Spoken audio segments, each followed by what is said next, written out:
Assalamu alaikum viewers, I hope you all fine. I'm Alifnan Khan and today we will discuss about the hexose derivatives. So let's start. Bismillahirrahmanirrahim. Simple hexoses such as glucose, galactose, mannoses etc.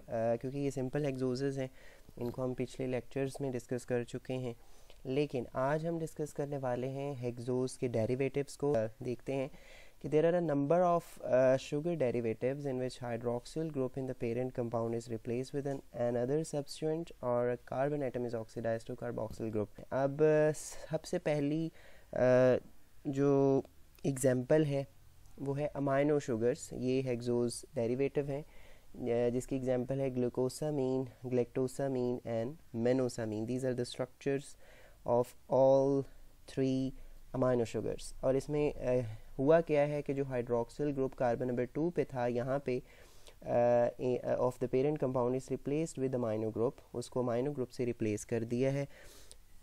अब ये इनकी structure में थोड़ा सा difference होता है क्योंकि हम पीछे एपीमर्स को भी डिस्कस कर चुके हैं कि एपीमर्स क्या होते हैं, तो उसी लिहाज से फिर इनकी जो ये स्ट्रक्चर साइक्लिक बनती है इसमें भी थोड़ा सा डिफरेंस होता है। अब ये ग्लैक्टोज की स्ट्रक्चर थोड़ी सी डिफरेंस है, लेकिन हाइड्रोक्सिल ग्रुप कार्बन नंबर 2 पे ही होता है। अब इसको अगर चेंज करेंगे तो ये ग्लैक्टोसामीन बन जाएगी। और मेनोज की स्ट्रक्चर भी थोड़ी सी डिफ़र करती है और इसमें हाइड्रोक्सिल ग्रुप जो है वो अबव होता है। और अब इसमें अगर हाइड्रोक्सिल ग्रुप की जगह हम अमाइनो ग्रुप लगा देंगे तो ये मेनोसामीन बन जाएगी। इसी तरीके से ग्लूकोज में तो ये ग्लूकोसामीन।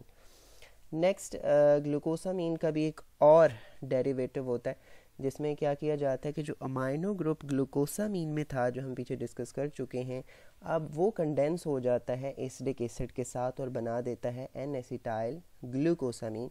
ये बीटा डी ग्लूकोसामीन है। अब इसमें NH2 लगा हुआ है अमाइनो ग्रुप और ये कंडेंस हो गया है नेक्स्ट विद एसिडिक एसिड और इसने बना दिया है N acetyl beta D glucosamine.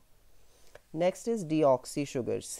अब इसमें क्या होता है, 6 कार्बन पे हाइड्रोक्सिल ग्रुप होता है, उसकी जगह हमने H लगा देना है। जब H लगा देंगे तो वो CH3 ग्रुप जो है वो बन जाएगा ओवरऑल। और अगर हम जो है वो L लैक्टोज में लगाएंगे हाइड्रोक्सिल की जगह हाइड्रोजन, तो वो L फुकोज बनाएगी। और अगर L मैनोज की जगह जो L मैनोज है उसके स्ट्रक्चर में हाइड्रोक्सिल की जगह हाइड्रोजन एटम लगाएंगे तो वो L रेमनोज जो है वो बना देगी कि उसमें वो कन्वर्ट हो जाएगी। Next aldonic acid, oxidation of the carbonyl aldehyde carbon of the glucose to the carboxyl level produces the gluconic acid. के जो कार्बोनाइल बेसिकली जो अल्डिहाइड कार्बन है, ये भी हम पीछे लेक्चर्स में डिस्कस कर चुके हैं कि कौन सी जो है वो कायरल कार्बन होती है, कौन सी अल्डिहाइड कार्बन है, कौन सी एनोमेरिक कार्बन है। तो ये सारे कॉन्सेप्ट्स के लिए आपको जो है वो पिछले लेक्चर्स थोड़े से रिवाइज़ करने पड़ेंगे। तो उसकी लिंक जो है वो मैं इसकी डिस्क्रिप्शन में ऐड कर दूंगा, तो आप वहाँ से जो है वो देख सकते हैं। अच्छा, इसमें क्या है कि जो ऑक्सीडेशन बेसिकली अल्डिहाइड कार्बन की अगर ऑक्सीडेशन हो जाएगी कार्बोक्सिल लेवल तक तो वो ग्लूकोनिक एसिड जो है वो प्रोड्यूस करेगी। अब ये ग्लूकोज की बात कर रहे हैं तो ग्लूकोनिक एसिड होगा। इसके अलावा अदर अल्डोजेज जो होंगी वो अपने रिस्पेक्टिव अल्डोनिक एसिड जो है वो प्रोवाइड करेंगी। Next uronic acid. Uronic acid में क्या होता है कि जो ऑक्सीडेशन है वो हम कार्बन नंबर 6 की करेंगे। जो अल्डोनिक एसिड थी उसमें कार्बन नंबर 1 मतलब अल्डिहाइड कार्बन थी उसकी कर रहे थे, लेकिन जो यूरोनिक एसिड है इसमें भी ऑक्सीडेशन होगी कार्बन की at the other end of the carbon chain, जिसको कार्बन नंबर 6 कह रहे हैं। अब वो ग्लूकोज की होगी तो वो ग्लूकोरोनिक एसिड बनाएगी, और ग्लैक्टोज की होगी तो वो ग्लैक्टोरोनिक एसिड, इस तरह मैनोज की होगी तो वो मैनोरोनिक एसिड। नेक्स्ट लैक्टोन्स। अब हम पीछे डिस्कस करके आए हैं कि अल्डोनिक एसिड बनते हैं, फिर यूरोनिक एसिड जो है वो बनते हैं। अब ये दोनों aldonic acid and uronic acid form stable intramolecular esters called lactones. जो है फिगर में शो किया गया है डी ग्लूकोनोलैक्टोन, तो ये एक इंट्रामोलेकुलर ईस्टर्स है जिसको लैक्टोन्स कहते हैं। Next acidic sugars. अब जो एसिडिक शुगर्स हैं उनमें कार्बोक्सिलेट ग्रुप प्रेजेंट होता है, लाइक ये एग्जाम्पल शो की गई है यहाँ पे एन एसिटाइल न्यूरामिनिक एसिड जिसको सियालिक एसिड भी कहते हैं, और इसका ये जो आर ग्रुप है ये भी साइड पे शो किया गया है।